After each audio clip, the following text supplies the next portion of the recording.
Hello guys, എല്ലാവർക്കും ശരത് ബാലകൃഷ്ണൻ ബ്ലോഗ്സിലേക്ക് സ്വാഗതം. ഞാനിപ്പോൾ വന്നിരിക്കുന്നത് ഗൈസ് എൻ്റെ അനിയത്തിക്കൊരു ഡ്രസ്സ് എടുക്കാൻ വേണ്ടിയിട്ടാണ്. ചെന്നൈ സിൽസിലാണ് വന്നിരിക്കുന്നത്, അല്ല സോറി, പുലിമുട്ടിൽ സിൽസിലാണ് വന്നിരിക്കുന്നത് ഗൈസ്, എറണാകുളത്താണ്. അപ്പോൾ ഇവിടെ നോക്കിക്കഴിഞ്ഞാൽ കാണാൻ പറ്റും, ഇവിടെ നല്ല നല്ല ചുരിദാറും സാരികളൊക്കെ ഉള്ള ഒരു സെലക്ഷനൊക്കെ ഇവിടെ നല്ലപോലെ ഇരിപ്പുണ്ട്. അപ്പോൾ എന്താ പറയുക, അപ്പോൾ ഞങ്ങളിവിടെ ഡ്രസ്സ് എടുക്കാൻ വേണ്ടിയിട്ടാണ് വന്നത്. എനിക്കല്ല, എൻ്റെ അനിയത്തിക്ക് വേണ്ടിയിട്ടാണ്. അവൾക്കൊരു ഫംഗ്ഷനിലുള്ള ഡ്രസ്സ് എടുക്കാൻ വേണ്ടിയിട്ടാണ് ഞങ്ങളിവിടെ വന്നിരിക്കുന്നത്. അപ്പോൾ ഞങ്ങളിപ്പോൾ ഉള്ളതെന്ന് പറയുമ്പോൾ എറണാകുളം സൗത്തിലാണ്.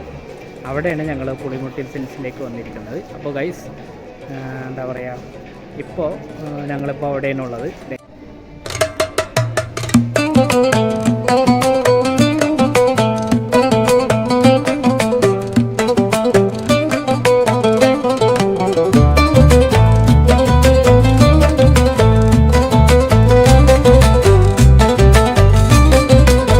ഞാനിവിടെ പുറത്താണ് നിൽക്കുന്നത്, അതായത് പുളിമുട്ടിൽ സിൽസ് കണ്ടോ, ഇതാണ് പുളിമുട്ടിൽ സിൽസ് എന്ന് പറഞ്ഞ സ്ഥലം. അപ്പോൾ ഇവിടെ ഞാൻ പുറത്താണ് നിൽക്കുന്നത്. ഇവിടെ നോക്കി കഴിഞ്ഞാൽ കാണാൻ പറ്റും ഗൈസ്, കുറേ സാരീസും കുറേ എന്താ പറയുക കാറുകളൊക്കെ നിൽക്കുന്നതാണ്.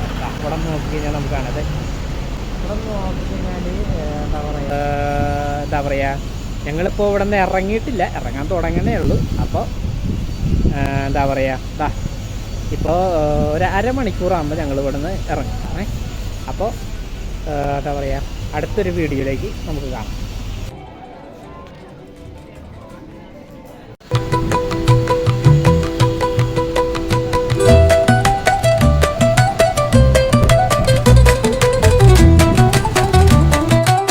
ഗൈസ്, ഞങ്ങളിപ്പോൾ വീട്ടിലെത്തിയിരിക്കണേന് അപ്പോൾ കുറച്ച് ലേറ്റായിപ്പോയി, മനസ്സിലായോ? അതായത് ഞങ്ങൾ എന്താ പറയുക, പുലിമുട്ടിൽ സിൽസിൽ എൻ്റെ അനിയത്തിയുടെ ഡ്രസ്സ് എടുക്കാൻ പോയപ്പോൾ കുറച്ച് ലേറ്റായിപ്പോയി. അപ്പോൾ ഞങ്ങളിപ്പോൾ വീട്ടിലെത്തിയിരിക്കുകയാണ്. അപ്പോൾ ഈ ചാനൽ കാണാത്തവരൊക്കെ കാണുക, സബ്സ്ക്രൈബ് ചെയ്യാത്തവർക്ക് സബ്സ്ക്രൈബ് ചെയ്യുക. അപ്പോൾ എല്ലാവർക്കും അടുത്തൊരു വീഡിയോയിൽ കാണുന്നവരേക്കും ടാറ്റ.